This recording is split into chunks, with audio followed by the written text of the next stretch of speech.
किताबों में शक्ति नहीं, किताब से ज्ञान नहीं मिलता, सूचनाएं मिलती है।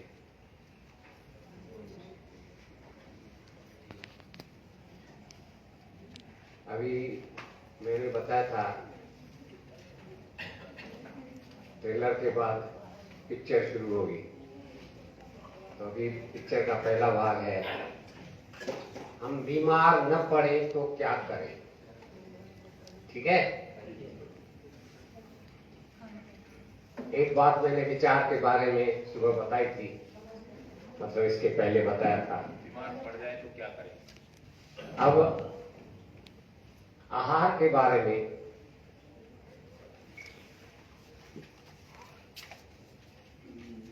आहार एक ऐसी चीज है जिससे हम 90% बीमारियों को ठीक कर सकते हैं केवल भोजन सुधार से।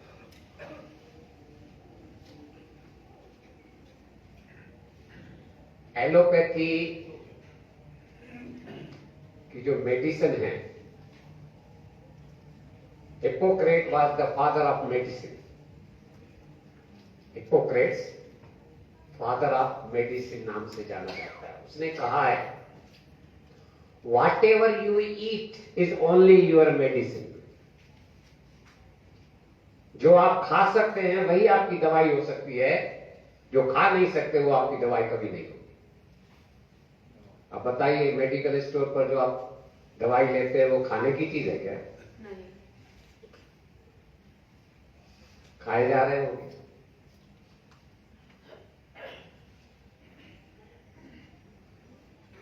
भोजन के 3 रूप हैं। कितने रूप हैं? एक है भोजन जो माताएं बहनें घर में बनाती हैं। कोई भी मेहमान घर में आता है ना, तो क्या कहते हैं? आइए महाशय जी भोजन ग्रहण कीजिए। ये शब्द है, ध्यान दीजिएगा। क्या कहते हैं? आइए महाशय जी भोजन ग्रहण कीजिए। लेकिन जब हम होटल में जाते हैं, कभी कहा है चलिए आज होटल में भोजन ग्रहण करने के लिए चल रहे हैं? क्या कहते हैं? खाना खाने के लिए होटल में चलना है। घर में भोजन ग्रहण किया जाता है, होटल में बात वही है, शब्द अलग अलग है। एक तीसरा भी है जो न तो भोजन की तरह ग्रहण किया जाता है और न होटल में खाने की तरह खाया जाता है। वो तीसरा है प्रसाद या आहार। आहार जो प्रसाद भोजन की तरह ग्रहण भी नहीं किया जाता है और खाने की तरह होटल में खाया भी नहीं जाता है, प्रसाद पाया जाता है। जब भी प्रसाद देते हैं, प्रसाद पाइए ऐसा बोलते हैं, खाइए नहीं बोलते, ग्रहण कीजिए भी नहीं बोलते हैं, प्रसाद पाइए। तो आप भोजन ग्रहण कर रहे हैं, खाना खा रहे हैं या प्रसाद पा रहे हैं? झट से बोल तो दिया। लेकिन ध्यान रखिए, आजकल प्रसाद में बहुत बड़ा प्रदूषण हो गया है। प्रसाद में कभी कभी समोसा भी मिल जाता है, गुलाब जामुन भी मिलता है, ब्रेड पकौड़ा भी मिलता है, छोले भटूरे भी मिलते हैं। ये प्रसाद में प्रदूषण है। पहले जमाने में प्रसाद में केवल फल दिया जाता।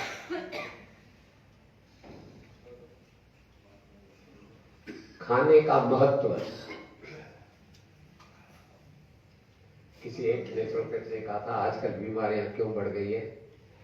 बोले एक ही कारण है और उसकी दृष्टि में है वो कारण। पहले जमाने में किचन घर में था, लैट्रिन बाहर होता था। बाहर जाते थे ना जंगल में, हाँ? लेकिन आजकल उल्टा हो गया,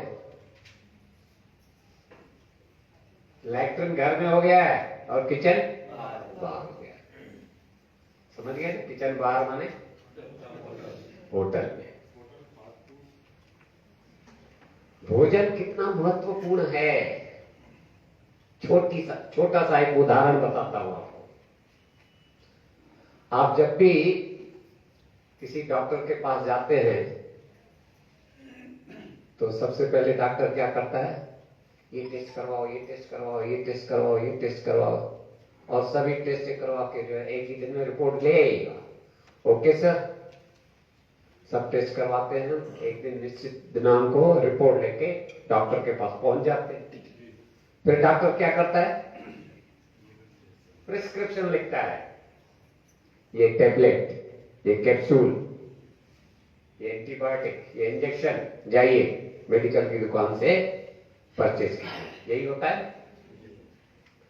हम जो है डॉक्टर को थैंक यू भी बोलते हैं, जेब भी ढीली करते हैं, और जाते जाते हर व्यक्ति किसी भी बीमारी का हो, बच्चा हो या बूढ़ा हो, स्त्री हो या पुरुष हो, एक सवाल जरूर डॉक्टर से पूछता है जाते जाते। क्या पूछता है? क्या खाएं?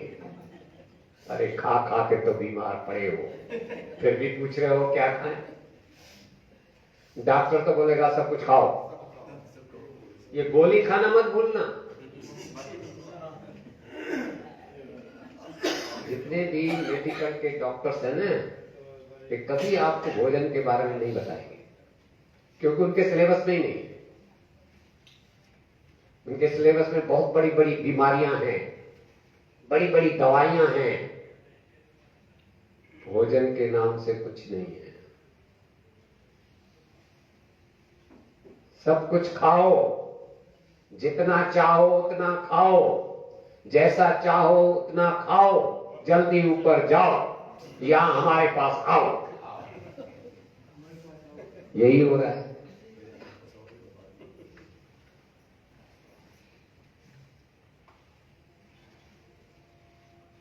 भोजन कितना महत्वपूर्ण है, ये हमने चर्चा किया आपसे।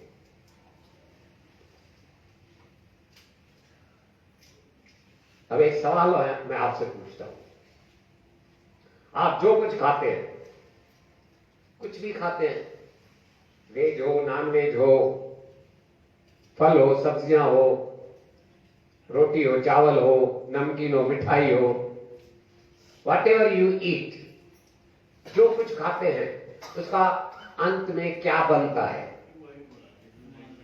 क्या बनता है? शरीर का अंग, हाँ? शरीर का एक अंग, मल बनता है, शरीर का एक अंग बनता है, और कुछ? ये बात सही है, मल बनता है। मल तो वेस्ट मटेरियल है और वो 4 रास्तों से बाहर निकल जाता है। रस बनता साहब सबसे पहले, सबसे अंत में पूछो। अभी मुझे जवाब नहीं आया सही आप लोगों का, मैं बताता हूँ।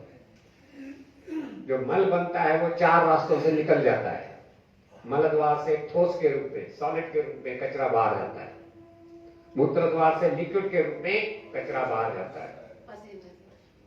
तीसरा है फेफड़ा, गैस के रूप में कार्बन डाइऑक्साइड बाहर जाती है। और चौथा है पसीना, चमड़ी, चमड़ी से पसीने के रूप में कचरा बाहर जाता है। अब ये तो वेस्ट बना और निकल गया। अच्छी चीज क्या बनती है? हाँ, किसी ने ब्लड बोला, ही इज राइट। अच्छी चीज जो बनती है और ब्लड बनता है, और ब्लड से ही पूरा शरीर। ब्लड नहीं हो तो आप अलग अलग शहरों से आए हैं, कोई ब्लड का कारखाना है आपके शहर में? कोई इंडस्ट्री, कोई मैन्युफैक्चरिंग? दुनिया के किसी भी कोने में ब्लड का कोई मैन्युफैक्चरिंग नहीं है, कोई इंडस्ट्री नहीं है, कोई कारखाना नहीं है। हाँ, ब्लड बैंक जरूर मिलेंगे आपको, ब्लड बैंक जरूर मिलेंगे, लेकिन ब्लड का कारखाना कहाँ है? वो हमारे शरीर में है। देखिए कितना बड़ा काम हो रहा है। कुछ भी खाते हैं उसका ब्लड बन जाता है, और आज तक किसी वैज्ञानिक ने ब्लड की एक बूंद भी लेबोरेटरी में बना के नहीं दिखाई, लेकिन ये हमारा शरीर बना रहा है। पता नहीं अंदर शरीर में क्या हो रहा है, कौन से केमिकल रिएक्शंस हो रहे हैं, कौन सा मेटाबॉलिज्म हो रहा है, कौन से सुपर कंप्यूटर रखे हुए हैं कि कुछ भी खाते हैं उसका ब्लड बन जाता है और बाहर बन ही नहीं सकता। क्या ये चमत्कार नहीं? ऐसे हमारे शरीर में अनेक चमत्कार हैं।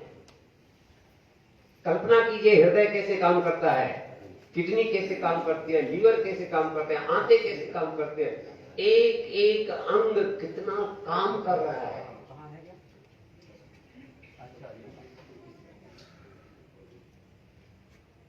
लेकिन जब तक हमारे ये अंग काम करते हैं ना, हमको पता ही नहीं लगता ये हमारे अंग हैं भी या नहीं है।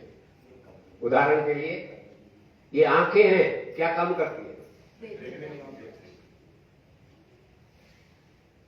जब तक ये देखने का काम कर रही है ना, आपको पता ही नहीं चलेगा हमारी आंखें भी है या नहीं। जिस दिन इसने देखने का काम बंद किया, फिर पता चलेगा आंख का महत्व क्या है। या किसी अंधे से पूछो what is the importance of eye, कितना मूल्य है, अमूल्य है। ये घुटना है, कितना काम कर रहा है। कभी कल्पना किया मेरा रुमाल गिर जाए, बहन जी मुझको दे दे, मैं झट से बोलूंगा थैंक यू। एक छोटे से काम के लिए भी हम थैंक यू बोलते हैं। घुटना कितना काम कर रहा है, कभी घुटने को थैंक यू किया? उसको भी धन्यवाद दो, एक एक अंग को धन्यवाद दो। कितना काम हो रहा है। हम चर्चा कर रहे थे ब्लड की। ब्लड के बारे में साइंटिस्ट, वैज्ञानिक जो हैं, उन्होंने ये जरूर बताया है कि हमारा ब्लड जो है 80% अल्कलाइन है और 20% एसिडिक है। बहुत लोगों को ये एसिडिक और अल्कलाइन का चक्कर समझ में नहीं आया होगा। कहने का तात्पर्य है कि हमारा ब्लड जो है 80% अल्कलाइन माने क्षारीय है, खारापन है उसमें, और 20% जो है खट्टापन है, एसिडिक है। और ये बना काय से है? काय से बना है? भोजन से। तो हमारा भोजन कैसा होना चाहिए? 80% अल्कलाइन होना चाहिए और 20% एसिडिक होना चाहिए। तो हमारा ब्लड प्योर बनेगा। और जिनका ब्लड प्योर बनता है कोई बीमारी नहीं होगी। जैसे ही ब्लड में एसिडिटी बढ़ती है, खट्टापन बढ़ता है, हर प्रकार की बीमारी हो सकती है, संभावना है।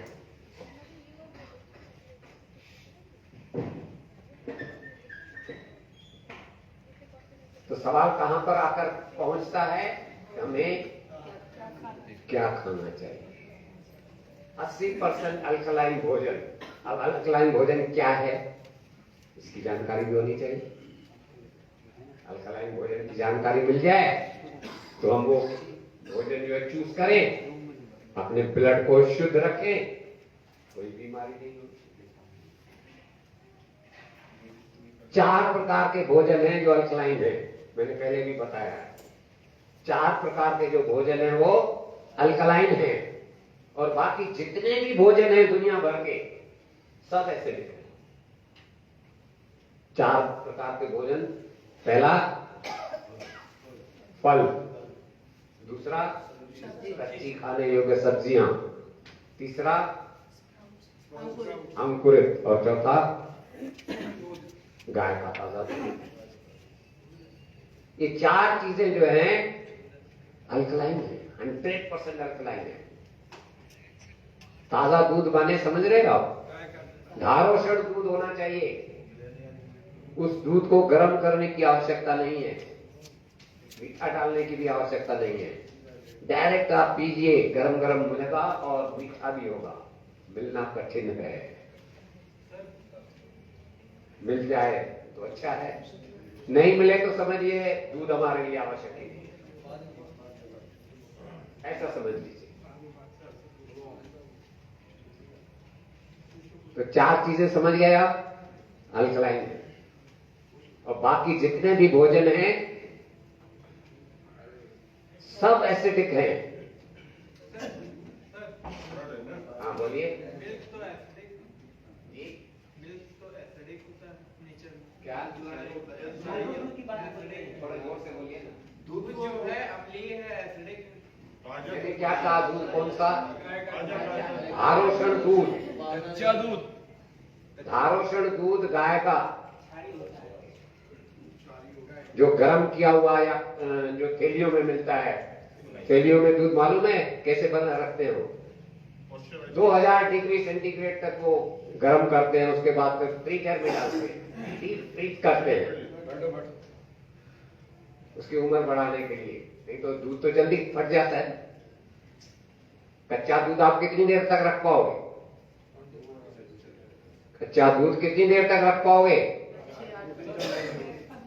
जो चीज, जो खाद्य वस्तु जल्दी सड़ती है, जल्दी बचती है, जल्दी निकल जाती है, दूध भी ऐसा ही है। ताजा दूध हो जल्दी जो है सड़ जाएगा, जल्दी खराब होगा, जल्दी पच जाएगा, जल्दी निकल जाएगा। बाकी उस दूध को गर्म करके उसके प्रोडक्ट्स बनाए, वो तो एसिडिक है। वैसे ही जैसे अन्न है, अंकुरित नहीं है, उनको पीस कर जो है आटा बना दिया, उसकी रोटी बना दी, एसिडिक है। चावल को पकाकर खाया वो एसिडिक है, दाल को पकाकर खाया वो एसिडिक है।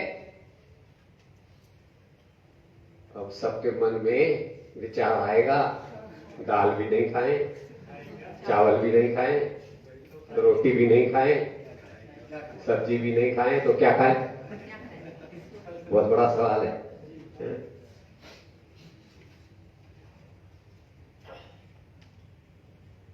ये बात सही है, जिस खाद्य वस्तु को आग लग गई वो डेड फूड हो गया। डेड फूड समझ है? मृत खाद्य। चना है, भुना हुआ चना, धरती में डालो उगेगा क्या? क्योंकि आग लग गई ना। तो जिस खाद्य वस्तु को आग लग जाती है वो फूड जो है मृत माना जाता है।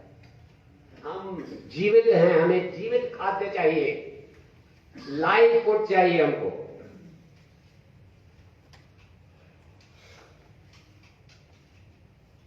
फल जो है लाइव है, सब्जियां लाइव है, अंकुरित लाइव है, गाय का ताजा दूध भी लाइव है, धारोषण दूध। कच्चा दूध सर, हाँ,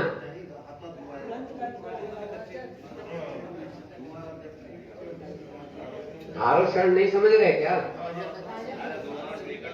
उसी समय दुहा हुआ, उसी समय डायरेक्ट ले लीजिए, और सबसे अच्छा तरीका है जो संभव नहीं है आजकल। तो ऐसा समझ ही रहे, जो अपन नहीं कर सकते उसको छोड़ दो। भाई बच्चा भी कितने समय तक मां का दूध पीता है? दांत आ जाते हैं तो प्रकृति कहती है अभी चबाओ, दूध बंद हो जाता है मां का भी।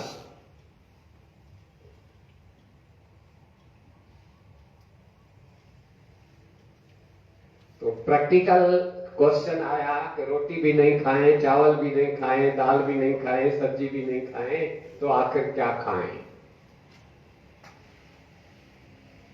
तो मैंने एक फार्मूला बनाया है। रोटी को 50% अल्कलाइन बनाया जा सकता है, 100% तो नहीं बन पाएगी। 50% रोटी को अल्कलाइन बनाया जा सकता है, वो माताओं और बहनों के हाथ में है। वो चाहें तो रोटी को 50% अल्कलाइन बना सकती है। कैसे? सबसे पहले आटा जो है मल्टीग्रेन होना चाहिए, 2-4 अन्न, और विशेषकर मोटा मिलेट।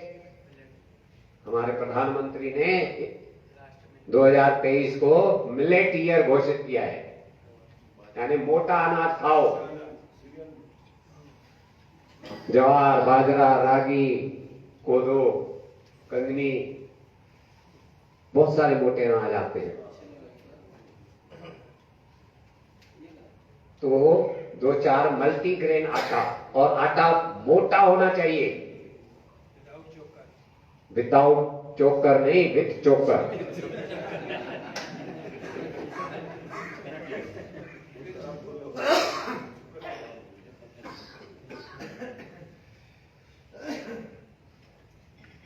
और वो आटा जो है पानी में नहीं गूंथना चाहिए। हम आटे को किसमें गूंथते हैं? नहीं, पानी में नहीं, किसी भी सब्जी के रस में गूंथिए।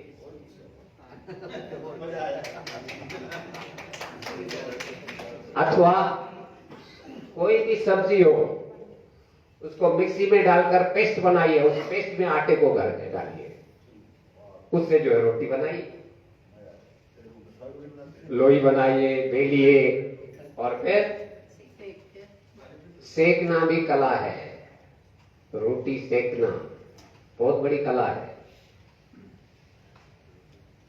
यदि आप चाहते हैं कि रोटी 50% अल्कलाइन हो, तो कैसे सेके? तवा कैसा होना चाहिए? मिट्टी का, अथवा लोहे का हो, और मोटा हो तवा, पतला तवा नहीं होना चाहिए। मोटा तवा हो, और गैस जो है धीमी हो, लो फ्लेम होना चाहिए। हाई फ्लेम पर कभी भी रोटी को सेकना नहीं चाहिए। लो फ्लेम पर रोटी को बार बार पलटिए, कोई काला दाग नहीं लगना चाहिए रोटी को। काला दाग लग गया, इसका मतलब जल गई, मर गई हो। कैसा कलर होना चाहिए उसका? ब्राउन, बिस्किट की तरह। बिस्किट में काला दाग होता है क्या? ऐसे ही रोटी जो है बिस्किट की तरह ब्राउन कलर की बन जाए, तो वह रोटी जो है 50% अल्कलाइन होगी, बड़ी टेस्टी होगी, कुरकुरी होगी। आप खा के देखिए। उसमें सर गाय का घी लगा सकते हैं।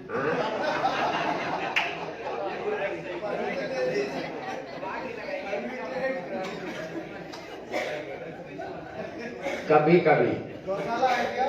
कभी कभी, जभी तभी नहीं। जभी तभी लगाओगे तो जल्दी हॉस्पिटल जाओगे। कभी कभी लगाया जा सकता है।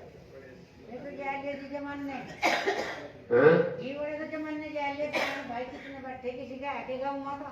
कह रहे बहू नहीं देखी, कह रही थी। क्या नहीं देखी? और क्या किसी का हटेगी? भाई कितने बैठे किसी का हटेगा? गाय नहीं है किसी के। धीरे धीरे बोलो, समझ में तो आए।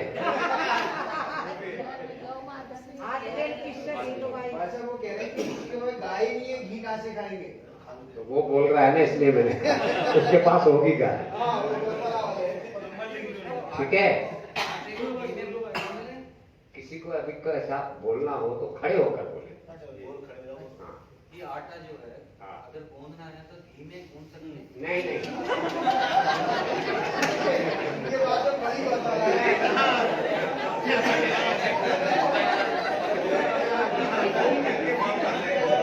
ये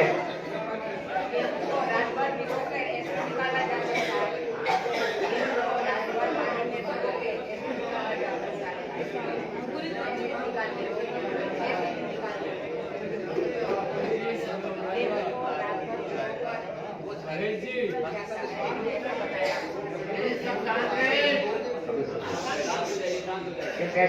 शांत हो जाइए प्लीज, कीप साइलेंस। फिर उसका क्या बनाना है आपको?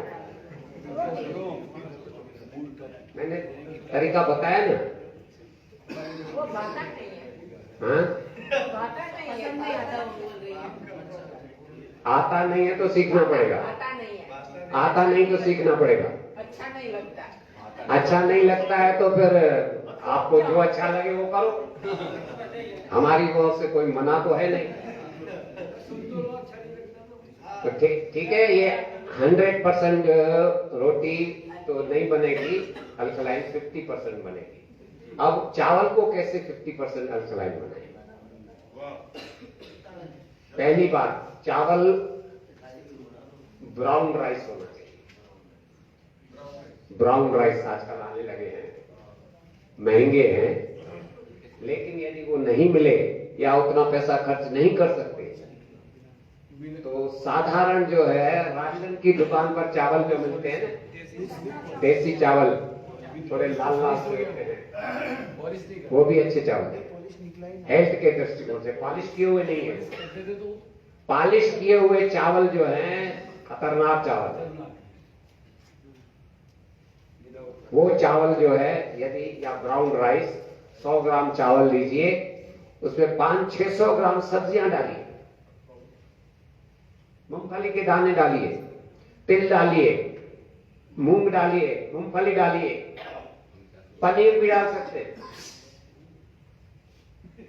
और इस प्रकार जो है वेजिटेबल बिरयानी बनाए। पनीर खा सकते हैं? पनीर तो अल्कलाइन हो गई। वो तो बहुत हार्ड होगा। कभी कभी कभी कभी कभी कभी क्या है, थोड़ा टेस्ट देने के दृष्टिकोण से मैं ये सब बोल रहा हूं। कभी कभी खाया जा सकता है। अंदर जो है सब बड़े बड़े डॉक्टर बैठे हुए हैं, वो जो हम गलती करते हैं काफी सुधार देते हैं। तो इस प्रकार जो वेजिटेबल बिरयानी बनेगी वो चटनी के साथ खाइए या दही के साथ भी खा सकते हैं। और दही जो है बोलेंगे दही खा सकते हैं। ये जितने भी दही या दूध के प्रोडक्ट्स हैं वो जितना हो सके एनिमल प्रोटीन नहीं होना चाहिए उसमें। नारियल के दूध से दही बनाइए, खा सकते हो। तिल के दूध से दही बनाइए, खा सकते हो। पनीर बनाइए, खा सकते हो। सोयाबीन के दूध से खा सकते हैं। तो इस प्रकार जो है चावल को 50% अल्कलाइन बनाया जा सकता है। और ये फार्मूला यदि आपने जीवन में अपनाया तो आपका ब्लड जो है एसिडिटी कम से कम होगी और आप सदैव स्वस्थ रह सकते हैं। ठीक है, ये हमारा पहला पोर्शन खत्म हुआ, इंटरवल हो रहा है। अब इंटरवल के बाद जो है हम बीमार पड़ जाएं तो क्या करें? ये सब जो डिस्कशन था, बीमार न पड़े तो क्या करें? अब जो है बीमार पड़ गए हैं तो क्या करें? प्राकृतिक चिकित्सा के बारे में इनको कुछ थ्योरेटिकल नॉलेज मिला है? मिला है। आपने पढ़ा होगा कि बीमारियां 3 प्रकार की होती हैं। कौन कौन सी? ये चैप्टर नहीं हुआ है। बीमारियां 3 प्रकार की होती हैं। एक तीव्र रोग, दूसरा जीर्ण रोग और तीसरा घातक रोग। तीव्र माने जो अचानक आ जाए, जुकाम, खांसी, उल्टी, दस्त, फोड़ा, फुंसी, बॉडी पेन, खुजली, सर दर्द, ये जो है अचानक आने वाले हैं, उनको तीव्र रोग या अंग्रेजी में एक्यूट डिजीज बोलते हैं। और तीव्र रोगों को यदि हमने सही ढंग से मैनेज नहीं किया तो वही पुराने बीमारियों में बदल जाते हैं। हार्ट का प्रॉब्लम होता है, ब्लड प्रेशर होता है, बवासीर होता है, शुगर होती है। तो ये सब जो है कहलाते हैं पुराने रोग या जीर्ण रोग।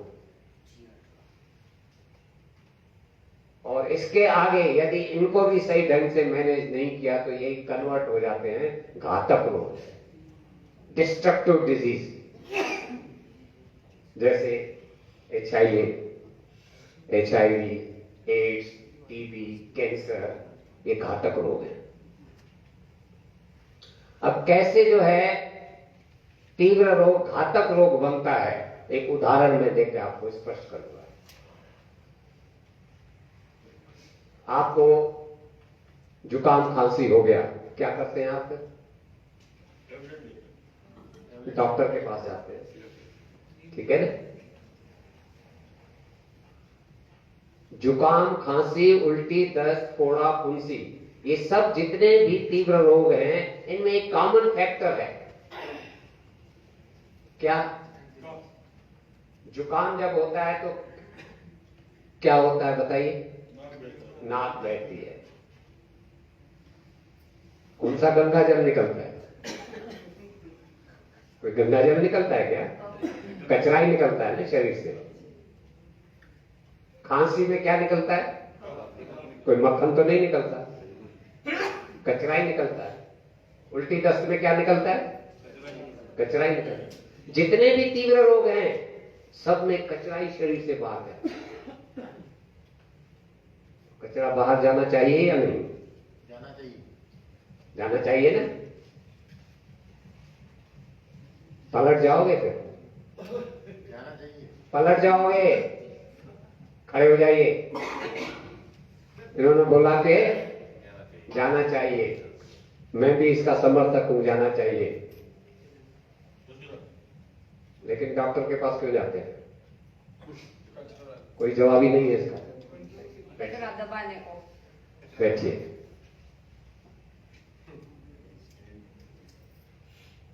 एक्चुअली क्या है,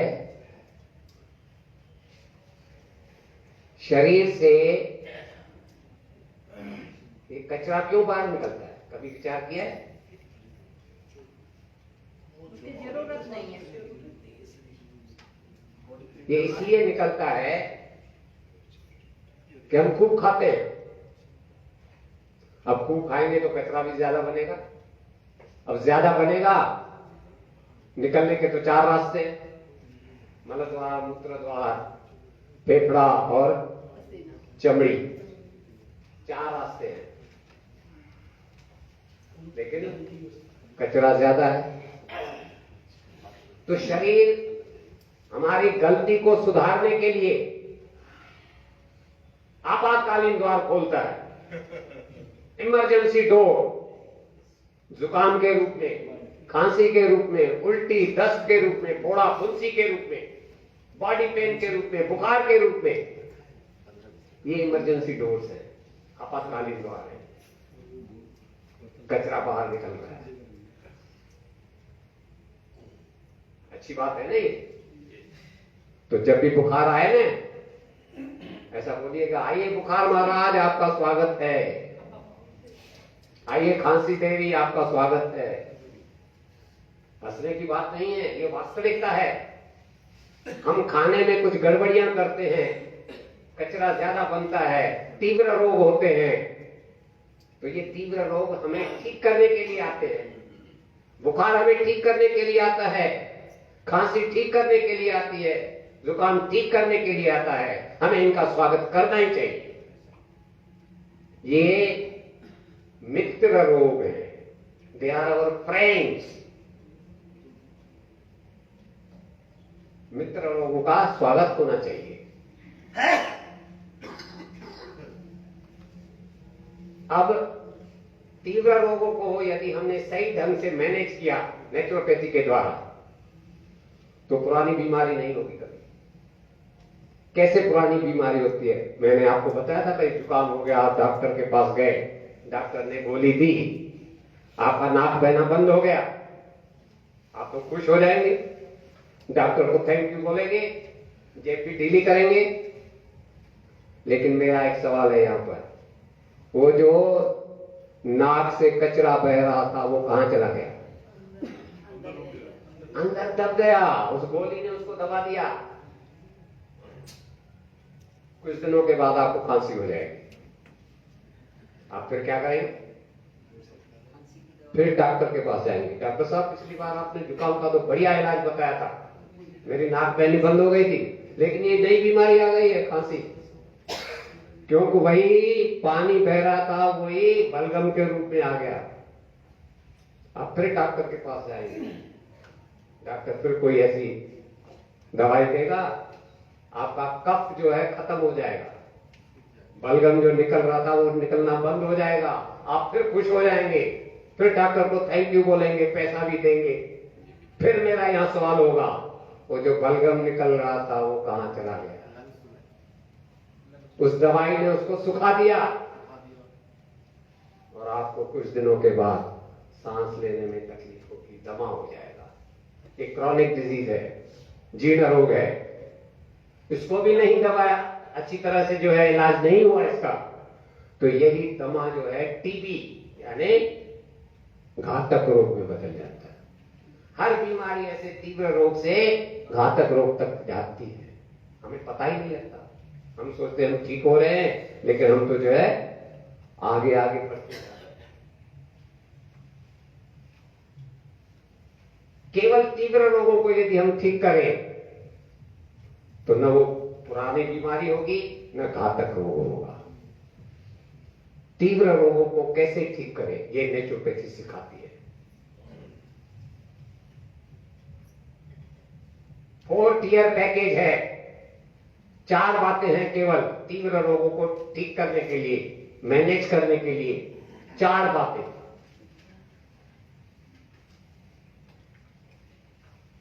नंबर 1, कचरे की मशीन को बंद करो। अर्थात क्या करना है? क्या बोलते हैं उसको? उपवास करो। लेकिन उपवास कैसा?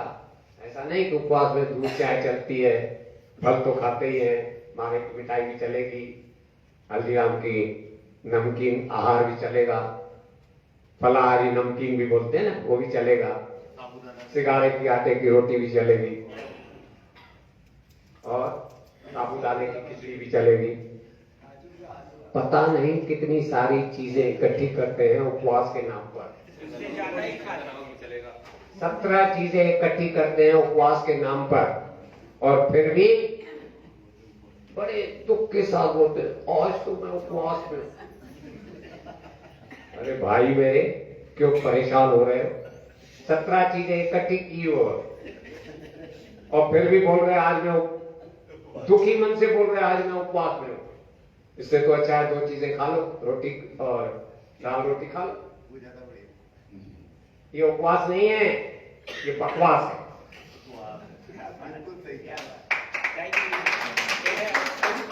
ऐसा उपवास नहीं चाहिए हमको, सही मायने में उपवास होना चाहिए। उपवास का एक तरीका, एक और जोक सुनाता हूं। हमारे हिंदू भाइयों में एक महीना आता है, 15 दिन आते हैं, उसमें जो है पंडित जी को बुलाकर घर में पकवान खिलाते हैं। श्राद्ध पक्ष, श्राद्ध पक्ष होता है ना, ऐसे ही किसी के घर में श्राद्ध पक्ष था। उसने पंडित जी को बोला, महाशय जी कल हमारे पिताजी का श्राद्ध है, आइएगा। तो पंडित जी ने व्हाट्सएप पर मैसेज भेज दिया, कल मेरा उपवास है, इसलिए निम्न चीजें तैयार रखना। कौन कौन सी चीजें? पहला, 7 प्रकार के फल, 4 प्रकार के ड्राई फ्रूट, 3 प्रकार की मावे की मिठाई, और कपड़ा तो आप देते ही हैं, चप्पल भी देते हैं, छतरी भी देते हैं, कैश भी चलेगा। सब लिस्ट बनाकर भेज दिया। अब बेचारा यजमान जो पंडित जी बोलता है सब करना पड़ता है, उसे सब तैयार करके बड़ा सा थाल तैयार करके रख दिया। दूसरे दिन आए पंडित जी, भूले से मैं भी पहुंच गया वहां पर, पंडित जी को नमस्कार किया और पंडित जी को मैंने कहा, पंडित जी मैंने सुना है आज आपका उपवास है, हाँ बच्चा, हाँ उपवास है, आपको क्या तकलीफ है? मैंने कहा मुझे कोई तकलीफ नहीं है, मैं तो केवल इतना जानना चाहता हूं कि उपवास में कितना खाना चाहिए।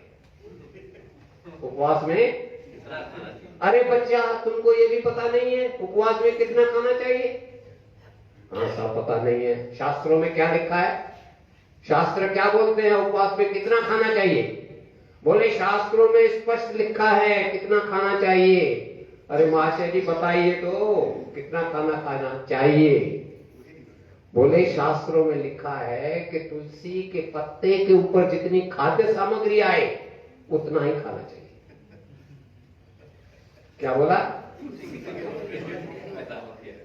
तो मैंने कहा महाशय जी इतना बड़ा थाल, अरे मूर्ख हो तुम, देखो थाल के नीचे मैंने तुलसी का पत्ता रखा है कि नहीं रखा?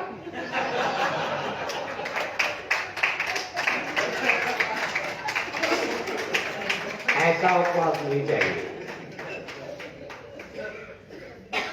सही मायने में उपवास केवल नींबू पानी पर होना चाहिए। ये एक बात हो गई, मैंने 4 बातें बताई थी। दूसरी, एनिमा का उपयोग कीजिए। आपने एनिमा का अनुभव लिया होगा, लिया है? रोज एनिमा जो है नेचुरोपैथी में अच्छा लाभ देती है। और तीसरा है खूब पानी पीजिए, ज्यादा से ज्यादा यूरिनेशन बढ़ेगा और कुछ नहीं होगा, आपका शरीर साफ हो जाएगा। और चौथी और अंतिम बात जो प्राय हम अवॉइड करते हैं,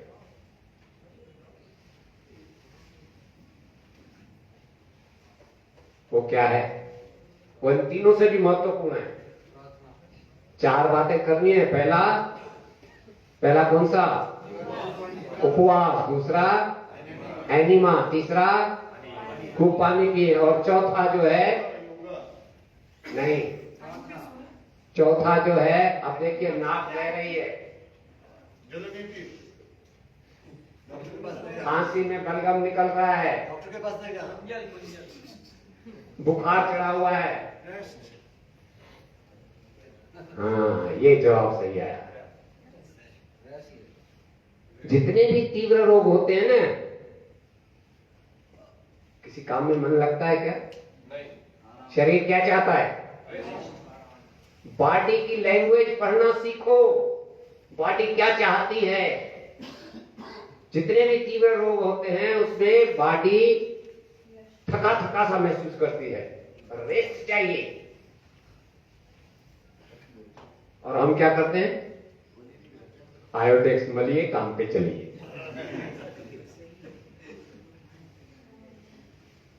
बुखार हो गया तो क्रोसिन लीजिए, काम पे चलिए। अरे शरीर जो है क्या चाहता है वो हम भाषा पढ़ना सीखे, सब सही हो। तो 4 बातें यदि आपने की तो तीव्र रोगों को आप अच्छी तरह से मैनेज कर सकते हैं। कभी पुरानी बीमारी होगी नहीं, घातक बीमारी होगी नहीं। You will be A self doctor. आप स्वयं के चिकित्सक बन जाएंगे। कोई शक है किसी को? कोई? अब मेरा डॉक्टर बनाने का जो वायदा किया था वो पूरा हुआ। अंत में आप जितना भी नेचुरोपैथी कर रहे हैं उसको एक मैंने गीत में जो है अच्छी तरह से परोया है। पूरी नेचुरोपैथी इसमें आ गई। आप मेरे साथ गुनगुना सकते हैं। सर एक क्वेश्चन पूछा, हाँ बोलिए। 1 महीने में कितने उपवास करने चाहिए?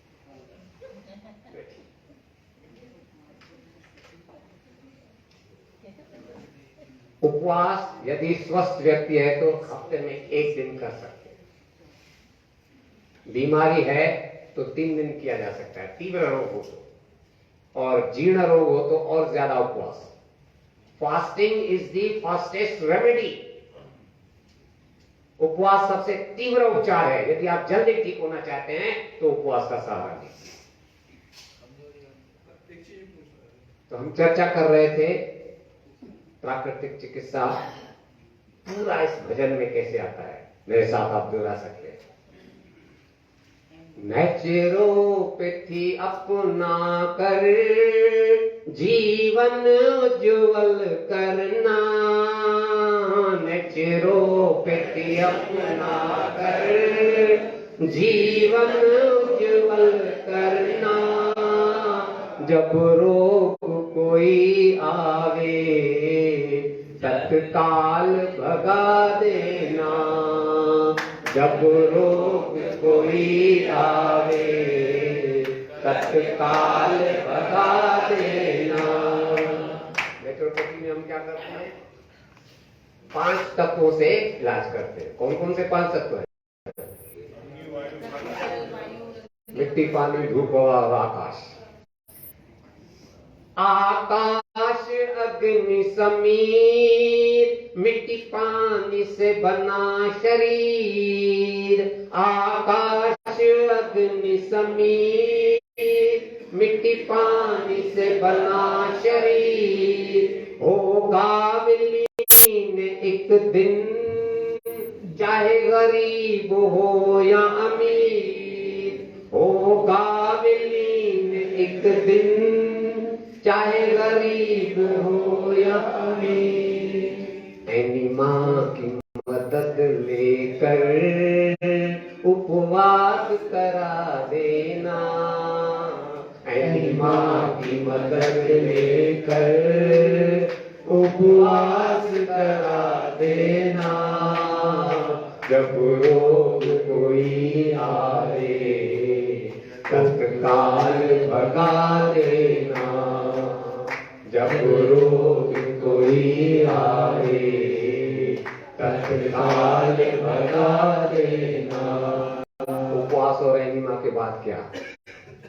उपवास जब हो पूरा रसाहार करा देना, उपवास जब हो पूरा रसाहार करा देना। रसाहार जब हो पूरा फलाहार करा देना, रसाहार जब हो पूरा फलाहार करा देना। धीरे धीरे शरीर से कचरे को हटा देना, धीरे धीरे शरीर से कचरे को हटा देना। जब रोग कोई आए तत्काल भगा देना, जब रोग कोई आए तत्काल भगा देना। हो गई नेचुरोपैथी। एक बात रह गई बात, व्हाट अबाउट मेंटल डिजीज? मानसिक रोगों के लिए क्या? ये अंत में भजन में बताया गया है। जैसा जो खाएगा अन्न वैसा ही बनेगा मन, जैसा जो खाएगा अन्न वैसा ही बनेगा मन। जैसा जो पिए पानी वैसी ही बने वाणी, जैसा जो पिए पानी वैसी ही बने वाणी। काम क्रोध लोभ और मोह अहंकार मिटा देना, काम क्रोध लोभ और मोह अहंकार मिटा देना। जब रोग कोई आए तत्काल भगा देना, जब रोग कोई आए तत्काल भगा देना। नेचुरोपैथी अपना कर जीवन उज्जवल करना, नेचुरोपैथी अपना कर जीवन उज्जवल करना। जब रोग कोई आए तत्काल भगा देना, जब रोग कोई आवे तत्काल भगा देना। ये टाइम है क्या? सर एक क्वेश्चन। यस। सर उपवास में सिर्फ जल लेना चाहिए right? हाँ। पूरे दिन में जल ही लेना चाहिए उपवास में। हाँ, सिर्फ नींबू पानी लिया जाता है। नींबू पानी की क्या नींबू पानी में पानी में मुझे क्या करनी चाहिए? और कोई चीज नहीं, नींबू और पानी, केवल नींबू पानी। सर एक क्वेश्चन। सर ये बात हाँ, ये अल्कलाइन डाइट का आपने बताया इसमें मसाले आते हैं स्पाइसेस मैंने आपको बताया ना, जीरा राई तो ये जो इसमें स्वस्थ हो तो कभी कभी यूज कर सकते हैं।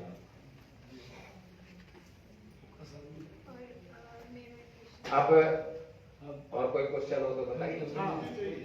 जैसे अगर स्पोर्ट्स में योगा तो उसका तो अलग रहता है, वो फॉलो करती है, लेकिन जैसे स्पोर्ट्स में भी है उसके साथ साथ पढ़ाई भी कर रहे हैं और उसमें बीच में वीकनेस आ जाती है, तो एक्स्ट्रा जैसे अन्न वगैरह इनको इनकी मात्रा बढ़ा सकते हैं।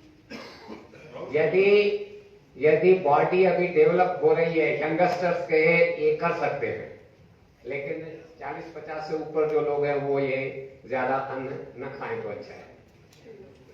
बाकी यंगस्टर जो है बॉडी डेवलप हो रही है तो वो ले सकते हैं। आपकी बात एक मैं आपको बताऊं, हमारा जो एनजीओ है जितेंद्र भाई ने बताया था आपको, हम एक CNYS कोर्स चलाते हैं। 5 पुस्तकें हमने छपवाई है। पहली पुस्तक का नाम है प्राकृतिक चिकित्सा दर्शन, इतिहास एवं सिद्धांत। ये भोपाल की एक मुस्लिम लेडी ने लिखा है जिसने MA योग में किया है, उसने ये पुस्तक लिखी है और वो गोरखपुर से भी वो MD की हुई है। दूसरा पुस्तक है ये शरीर रचना एवं क्रिया विज्ञान, एनाटॉमी एंड फिजियोलॉजी। ये गोरखपुर के डॉक्टर विमल मोदी जी हैं, उनका लिखा हुआ पुस्तक है। उसको मैंने थोड़ा ब्रीफ किया है, वो 400 पेज का है, इसको 200 पेज में मैंने बनाया। और तीसरा जो है रोगों की प्राकृतिक चिकित्सा, ये भोपाल के आरोग्य केंद्र के डॉक्टर GD दयारामानी जी हैं, उनकी अब डेथ हो चुकी है, उन्होंने लिखा है और ये तीसरा पेपर है। चौथा पेपर है योग प्राणायाम व्यायाम एवं ध्यान।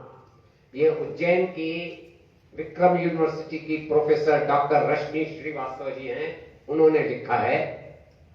और 5वां पुस्तक है आहार विज्ञान एवं आहार चिकित्सा, ये मेरे द्वारा लिखा गया है। ये 5 पुस्तकें हैं। ये सिलेबस है हमारा, इसमें पूरा परीक्षा की कैसे परीक्षा लेते हैं, नियम वगैरह सब इसमें लिखे हुए हैं। और इसमें अच्छी चीज ये है कि कुछ पेजेस इसमें ऐसे हैं जिसमें 72 बीमारियों का इलाज लिखा हुआ है। 72 बीमारियों में बीमारी के लक्षण क्या है, कारण क्या है, नेचुरोपैथी में ट्रीटमेंट कैसा देते हैं, कौन सा योग करना चाहिए, कौन सी जड़ी बूटी से अपन जो है इलाज करें, और कौन से फल या सब्जियां उपयोग में लाएं, और लास्ट में है कौन सी परहेज करें। ये एक एक बीमारी के बारे में लिखा हुआ है जानकारी, ये सिलेबस है। सर आपका पता और टेलीफोन नंबर वगैरह हो तो ये सब आपको बता देंगे मैगजीन में। एक ये हमारी क्वार्टरली मैगजीन निकलती है, आरोग्य रहस्य, हर 3 महीने में एक निकलती है। जो भी परीक्षा में बैठता है ये 5 पुस्तकें भी देते हैं, सिलेबस देते हैं, ये मैगजीन भी साल भर तक देते हैं। और परीक्षा के उपरांत जो है मार्कशीट और सर्टिफिकेट भी दिया जाता है। परीक्षा 2 चरणों में होती है, एक प्री एग्जाम, एक फाइनल एग्जाम। प्री एग्जाम में हम एक पेपर देते हैं जो आपको घर में बैठकर पुस्तकें देखकर उसके जवाब लिखना है, वो असाइनमेंट है। और जब परीक्षा होगी तो उसी पेपर में से 50% क्वेश्चन आते हैं, इसलिए सब पास हो जाते हैं, कोई दिक्कत वाली बात नहीं है। केवल पुस्तकों को पढ़ना है घर पर बैठकर। और इसका परीक्षा का जो है फीस है वो 1000 रुपया है। यदि घर में मंगवा के आप इसको मंगवाएंगे बाई पोस्ट तो 1100 रुपये, और वहां से कलेक्ट करेंगे भोपाल से तो 1000 रुपया। इसके साथ ही हम एक किट भी देते हैं, जो आपको अभी किट दी गई है इस टाइप की, वो भी 1000 की है। वो भी यदि डाक से मंगवाएंगे तो 1100 रुपये है। परीक्षा जून महीने में होगी, लगभग फर्स्ट या सेकंड वीक में। और दूसरी बात यह है 28 फरवरी लास्ट डेट है फॉर्म भरने की। हो सकता है ये मार्च तक भी बढ़ जाए, हो सकता है। तो जो भी इस परीक्षा में बैठना चाहें, यहाँ फॉर्म और ये मैगजीन वगैरह जो भरना देना चाहेंगे तो उनको ये हमारे साथी हैं, ये आपको गाइड करेंगे। और एज लिमिट तो नहीं है सर? जी सर एज लिमिट क्या है इसमें? कोई भी एज लिमिट नहीं, 10 भी कम से कम पास हो और उम्र भरे 50 से भी ऊपर। क्रॉसपेंडेंस होगा या नहीं आना पड़ेगा यूनिवर्सिटी जाना पड़ेगा या क्रॉसपेंडेंस होगा? करस्पॉन्डेंस घर में बैठकर घर में बैठ के 10 विद्यार्थी यदि किसी भी शहर में हो जाएंगे तो सेंटर भी वही हो जाएगा। ये ऑनलाइन भी है, ऑफलाइन भी है, दोनों है। ऑफलाइन के लिए भोपाल जाना पड़ेगा। ऑफलाइन के लिए यदि आपको अपने शहर में 10 विद्यार्थी हैं तो वही सेंटर बनेगा, और यदि 10 नहीं है तो फिर आसपास जो सेंटर होगा वो दिया जाएगा। ओके सर, अगर मैं अपनी वाणी को विराम दूंगा। सितारों को आंखों में महफूज रखो, सितारों को आंखों में महफूज रखो। सितारों आंखों में महफूज माने सुरक्षित रखो। बड़ी दूर तक रात ही रात होगी। दिव्य ज्ञान हम लोग को मिला है, इसके लिए मैं आदरणीय KL रघवानी जी को मैं हार्दिक देव सृष्टि विश्वविद्यालय परिवार की तरफ से साथियों को इस प्रकार के अपने दिव्य स्व अनुभूत ज्ञान से अगर अवगत कराए तो निश्चित तरह से